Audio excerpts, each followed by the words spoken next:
What is going on, everybody? Welcome back to the Keep It Kula podcast. My name is Jacqueline Kula, and I have a returning guest, Julia Kreuz from Sportsnet, Jays Talk Plus, you name it. Thank you, Julia, and your lovely dog. How are you guys doing today?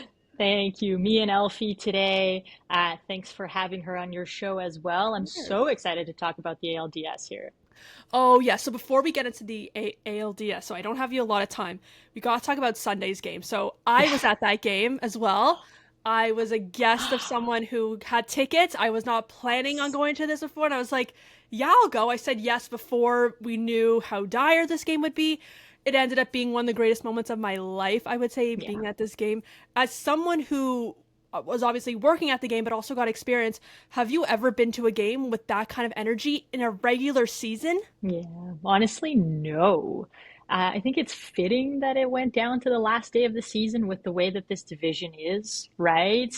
We kind of want things to be easy and to happen fast. It's just not the nature of baseball or the nature of the American League East. And it was interesting because I think, 85% of the people who were there were double screening it type of thing when you're watching the game and you're keeping an eye at least on the score of the Yankees game. And it was tense until it wasn't. It was tense until Kirk comes back and hits his second home run of the game. And it's like, it's funny because he hits the grand slam and everyone, and I'm assuming including him, is thinking, okay, like this is nice. We get to just take a breath and not, give ourselves, I don't know, something like a tight neck of looking at two screens too much. Yeah. The Rays make it close. There's again this tension that's been building for 162 at this point.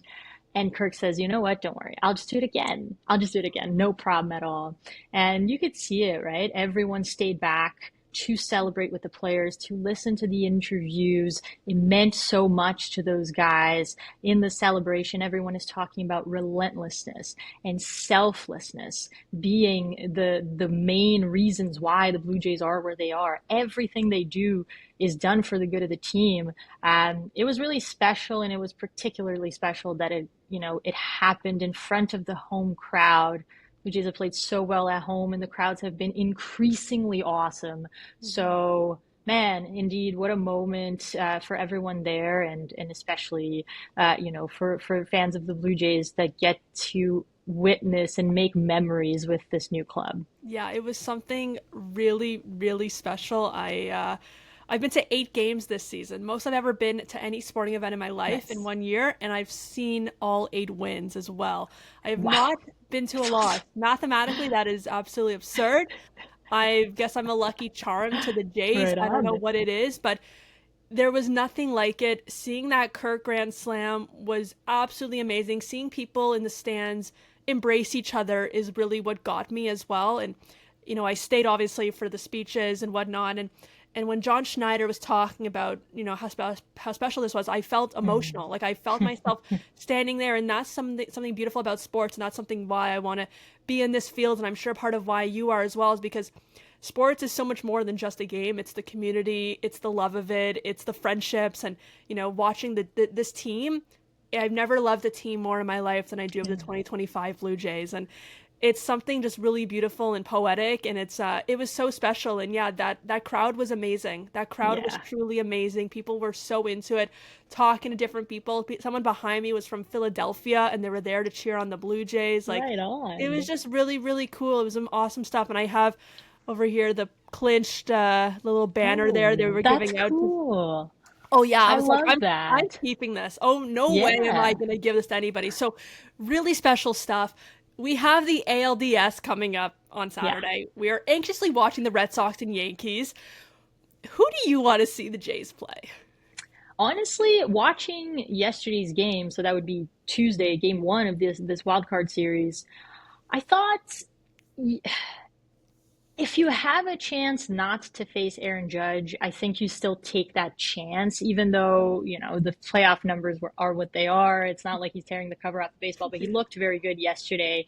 And if you have a chance not to face playoff Giancarlo Stanton, I think that's also something that you take. That said, Garrett Crochet looked absolutely dominant, and it's not going to be a fun time for any team if they get to face him in the postseason. I'm not one to pick opponents, but I also saw the other side of this conversation that we're having, in that both teams look flawed still. And it's not a coincidence that the Blue Jays took the season series against both of these teams. It's that, especially in the playoffs, everything is magnified. Your defense is definitely going to be magnified. Base running, the ability to put the ball in play, foul off pitches, get that pitch count up for the starting pitcher. I mean, there's a lot to like about the way that the Blue Jays stack up against these two teams. All of that said, I think the edge is still a little bit bigger if it is the Red Sox. Yeah, you know what? I think we can both agree though that we just want to see 3 games be played. Right. So tonight, Yes. I believe I can't remember if it was you guys talking about on Jay's Talk Plus, but like Yeah. we're cheering for the Yankees tonight, which is really weird, and I think everyone can Yeah. agree with that, no matter who we face, because we want this to go to 3 games, right? We want them to be rusty. We want to see 18 innings, right? We want to For see sure. craziness happen so that the Blue Jays can kind of take a step back and also just know who they're playing. And yeah, last night was absolutely unreal. The playoffs have been amazing so far, so I'm very, very excited. And then, going into the ALDS, there's some talks about starting pitchers. So we don't know what it is. At first it would be weeks ago, it was Gausman, Bieber, Scherzer. And now I don't even know if we're going to see Scherzer at all. Now it's Savage. But do we want to put Savage on playing an away game? Who is starting game 1? Are we keeping Gausman, or are we possibly going with Savage in even game 1 or game 2? Yeah, that's an interesting proposition. I think you're right. I think when I came on with you last time, I had Max Scherzer starting one of those 3 games, right? And it's funny how quickly things change.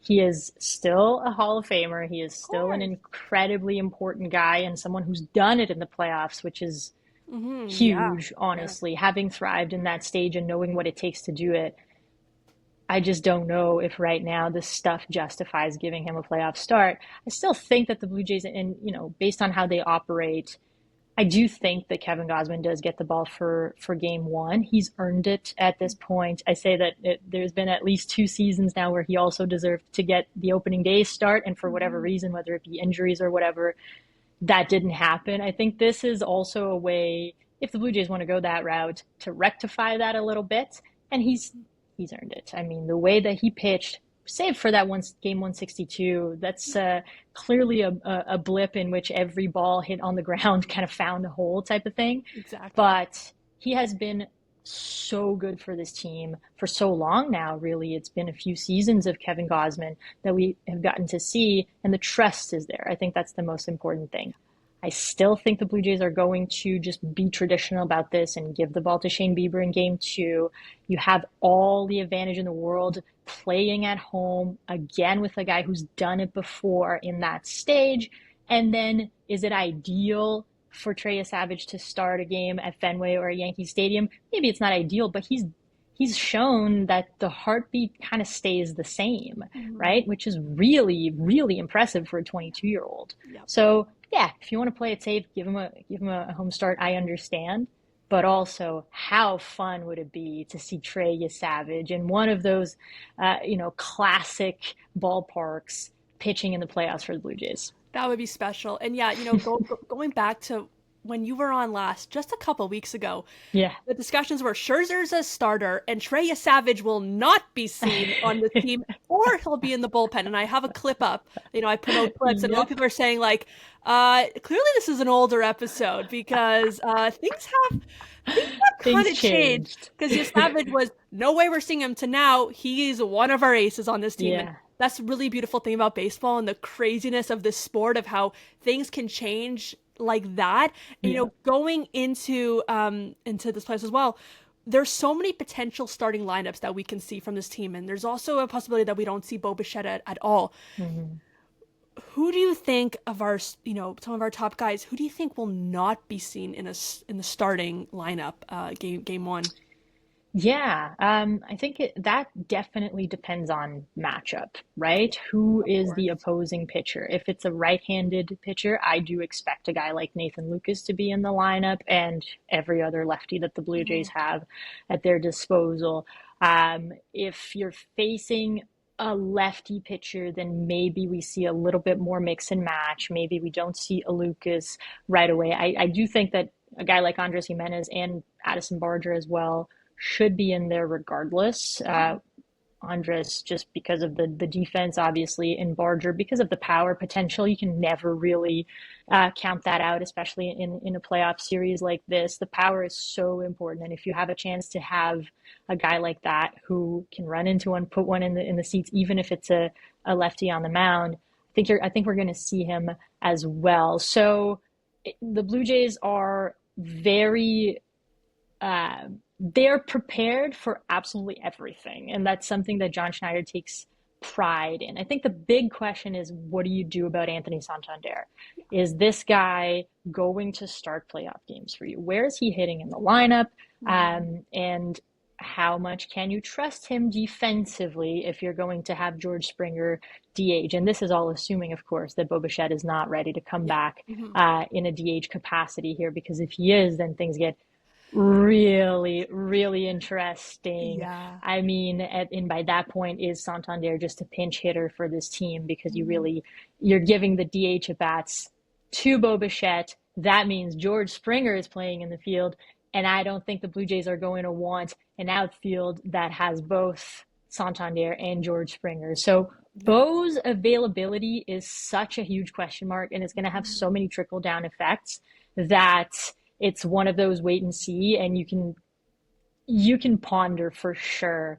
At the end of the day, if you can have Bo Bichette in there, you'll find a way. You'll work around the other guys. His bat has been so important for the Blue Jays all season long. It has been. And yeah, with the Santander of it all, yeah, because he was in the cleanup spot in game 162. And it'll be interesting because, as you said, Bo, I would have Bo over Santander. And I think a lot of people wouldn't have said that a year ago, when Right. we signed him a couple months back. But of what we've seen this year, yeah, I don't feel comfortable putting George and Santander on the outfield there. We have some Right. great outfielders, and yeah, if Bo is healthy, we need Bo on this team 100%. And yeah, I think I would see if Bo is here, then Santander, I think, will be a pinch hit guy. And Right. if Bo does return, is there a chance he's in game one, or do you think it would be a little bit deeper in the playoffs or even in the ALDS at all? Yeah, and again, the Blue Jays are playing all of this very close to their hearts, as they should, right? You hear the media availabilities from today. Everyone is still non-committal. Yeah. After game 162, Bo was pretty non-committal. I'm getting better every day. I'm going to do everything I can. I'm going to do everything that's humanly possible to come back. This may be just the Blue Jays playing chess type of thing, and Bo is actually a little bit more farther along than we expect. And it can also just be the truth, right? Maybe he's not quite ready to come back. So we had this discussion yesterday in the show as well. If there's a chance that Bo, is only available possibly until game 3, do you put him on the roster thinking about a potential return? I would say yes. If there's a chance that he can play at any point during the series, you just play a player short for the first couple of games, and you get his bat back in there as soon as you can.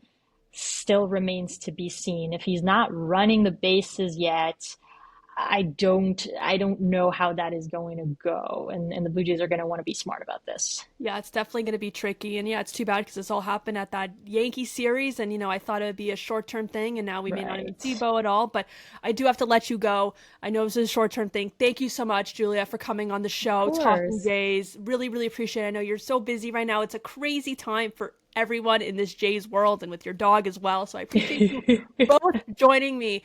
And we have quite the weekend coming up Saturday, either 1 o'clock or 4 o'clock game. Once again, Julia, thank you so much for coming on. My pleasure. Good luck to you, and I hope you get to go to some playoff games. I mean, clearly you're good luck to them, Jacqueline. I am planning on going. Don't you worry. I will be there. Once again, Julia, thank you so much. Have a Thank great you. one. All right, that was Julia Kreuz of Sportsnet, of Jays Talk Plus, one of my favorite voices out there in the sport media world. She is awesome. Jays Talk Plus, I try to listen to every single day with her and Blake Murphy. They are absolutely awesome, great people, great guests I've had on, and always have great insight on the show.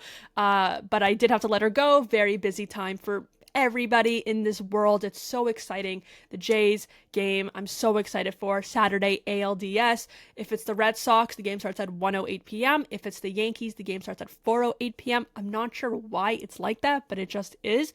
And yeah, to go back on what we were saying with the Red Sox and Yankees, whatever it may be, whoever we end up playing, we want this to go to three games, because we don't want just a quick sweep from the Red Sox, because that means it gives them way more time to recover and adjust and everything you need to do to be ready. I'm not saying that we don't want to play a good team, because right, you want to be able to earn it. You want to do it the hard way. But no matter what, it's going to be the hard way, even if it's Saturday, even if it's today or tomorrow. But when you get the bye, it's because you earned it, right? So we should earn that recovery time, right? If you're a wild card team, it's because you didn't win the division. So you have to fight it out to move on. And that's how it always is in sports, right? Football, look at that. You get a whole, right? You skip the wild card. We see with tons of sports. We see with everything. So that's what we want to see. We want us to go to 3 games. It's really tough to say who you want to see and who you don't want to see. The Red Sox, man, Crochet, absolutely unreal stuff. And Max Fried also was great of the Yankees. Obviously, he's getting, shadowed a little bit by Crochet's performance, and also the fact that the Yankees lost last night. We didn't even do a recap, really, but the Yankees lost 3-1, and they had bases loaded, bottom of the 9th inning with no outs, and they still lost with getting 0 runs in that inning. Absolutely insane stuff, but yeah, it's going to be amazing, whatever it is, whether it's the Red Sox or the Yankees. I think I'd rather see the Yankees. I know Judge and Stanton, as Julia and I were saying, have just been hitting so well, and you really don't want to face those 2 guys in the playoffs. But I feel like there's a lot more that we can do against them, right? The Yankees also have one of the worst bullpens in the MLB, arguably, and their defense is kind of a mess as well. And the Jays just know how to play them, right? I was at that game on Canada Day. I saw that whole week. We swept them in 4 games. And the Red Sox are scary. It's straight up, they're scary, right? We played them recently. We lost 2 out of the 3 games, and Crochet was Crochet in that game. So whatever we see, it's going to be a challenge. Even if it's the Red Sox or Yankees, this is not going to be an easy series no matter what. It's the playoffs. It's a new ball game. It's a new breed. So whatever it may be, I'm excited for. I wanted to talk a little bit about some concerns I have, though, for this, because I talked about that with my cousin Owen recently. But yeah, there's a lot of concerns with Hoffman, I would say, still. I'm still feeling those concerns of what we're going to see from Hoffman, because he has been very iffy this year, to say the least. A lot of great games, a lot of bad games. Hasn't been so consistent. Definitely, you feel the nerves when he comes out. Fans don't get excited. Like my brother is always, he's not a Hoffman guy. I'm a Hoffman defender, but rightfully so. A lot of people don't have to be Hoffman fans right now, because he hasn't really been giving us what we thought we were going to be getting from him. So, there's a lot of concerns, and, you hear the groans in the stadium when he walks out there. There's a lot of nerves there, but I think Hoffman will have his stuff ready for the playoffs. I think, listen, is he clutch? Is he not clutch? We're going to see that, right? The playoffs, as I said, it's a new game.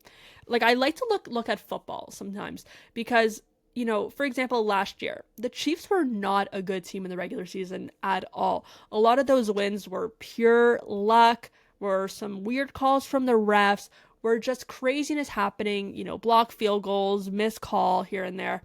But then when the playoffs come, they're a new breed. I know they got blown out in the Super Bowl, but minus Super Bowl, they are a new breed when it comes to the playoffs. They are a new team, because they know how to win. They know how to get to that spot, even with a bad regular season. I think the Jays could have a similar vibe with that, where, yeah, we won the AL East, we won the AL, and Hoffman, who's supposed to be our closer, hasn't been that great.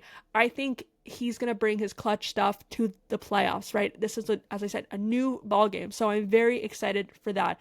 And then, yeah, in regards to Vladdy, there's a lot of concerns. Like, rightfully so. He's the $500 million man, 14 years, $500 million starting next year. And we haven't been seeing what we want to see, right? A lot of the clutch hits that this year came from guys like Alejandro Kirk, Nathan Lucas, Andres Jimenez, even George Springer, Barger, right? Ernie Clement, Tyler Heineman a couple weeks ago, right? We're seeing a lot of clutchness from these guys in these dire moments of games, and we haven't been seeing that from Vladdy. So will Vladdy come out in the playoffs? I'm saying yes. As I said, I think Vladdy, I'm not saying he's saving it for the playoffs because he would never actually do that, right? You put everything you have in every ball game in the 162 games that you play. But when it comes to the playoffs, this is a new year, right? This is a new team than they were when the last time they were in the playoffs, right? This is a matured team, right? Vladdy is a matured man. He is the leader of this team. He is the face of the Blue Jays. And I think going into it too, not with questions about your contract, he doesn't have that anymore. He's here for 14 more years. He's going to finish his career in Toronto. So he knows what he has to do come Saturday and the rest of the ALDS and hopefully into the playoffs and hopefully into the World Series. I think we're going to see a different version of Vladdy, and I think we're going to see the Vladdy that we wanted to see all year, and I think he's really going to come alive. So I'm very excited for the playoffs, man. Red Sox, Yankees. Also watching, you're kind of hate watching. I think all Jays fans agree that we're all kind of hate watching the Yankees Red Sox right now, but as you should. I think you also just want to know who you're playing. No matchups. Obviously, it's always different because pitchers always change, and righties, lefties, whatever it may be. So you always just have to plan accordingly. But yeah, just seeing the way that these guys are swinging the bats, and the fact that the Yankees could not score bases loaded with no outs was really, really shocking, and it shows that no one's really clutch on that team. So it'll definitely be interesting to see where this goes. And as I said before, we want it to go to 3 games no matter what, whether it's the Yankees or Red Sox. Both teams have their pros and both teams have their cons. So whatever it is, the Jays will have to rally around and figure out how they're going to play either teams, and they're studying this right now, so it'll definitely be really, really cool. Okay, I want to do a little bit of football talk before I end this episode.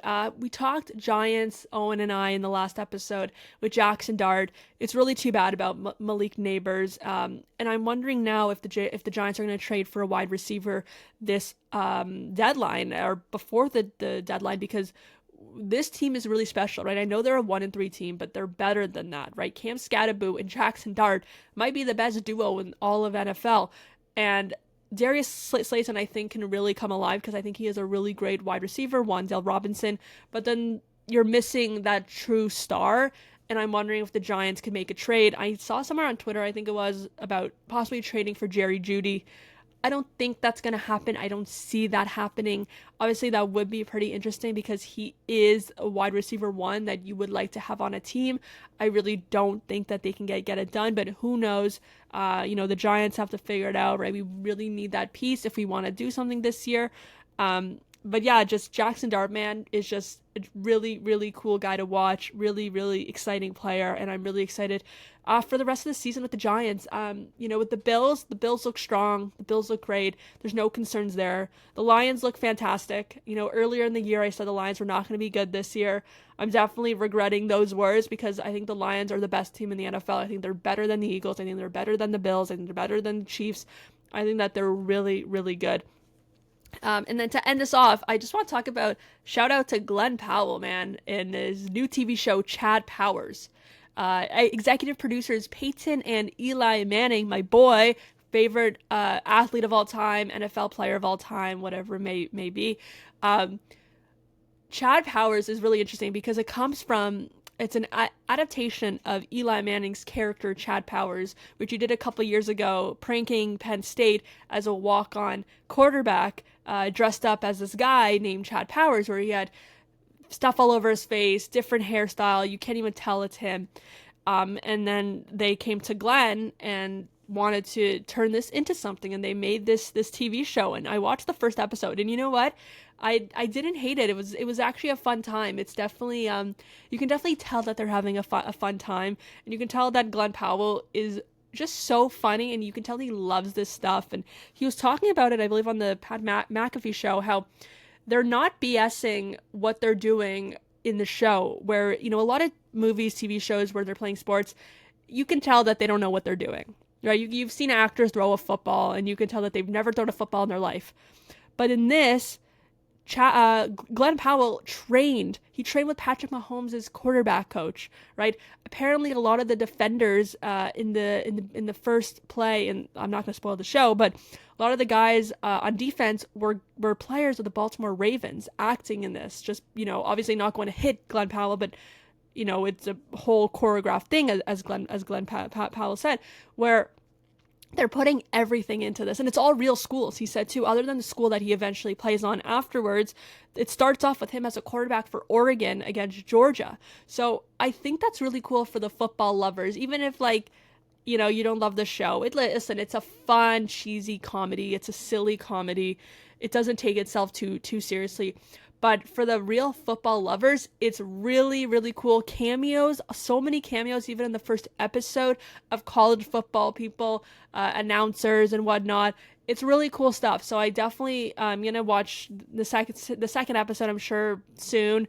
It's really fun. I love Glenn Powell. He's a big Texas Longhorns fan. He's a big football guy. He talked about it before. He loves college football more than anything. So it's really cool to see, and I love just the emphasis that they put on football and actually giving it to the fans of football, so that we're not sitting there being like, well, that's not right, that's not right, that's not accurate at all. Watching this and being like, oh yeah, this looks like a real game. This is legit stuff. So shout out to him. Shout out to the entire crew. It looks really, really cool. But yeah, anyways, that's gonna do it on today's episode. Once again, thank you, Julia Kreuz, for joining the show. Always happy to have her on. Her second time on. Hopefully have her on again. She's awesome. Exciting stuff coming up for the Blue Jays. The ALDS starts this Saturday. Football week starts tomorrow. We have Rams and Niners. I know I did not do my picks, but everything is about the Blue Jays right now. But yeah, once again, thank you all for watching this episode. Please do not forget to like and subscribe if you're watching on YouTube. But if you're listening to it, go ahead and give it 5 stars. Only if you think it's 5-star worthy, go ahead. Once again, thank you, everybody. Bye-bye.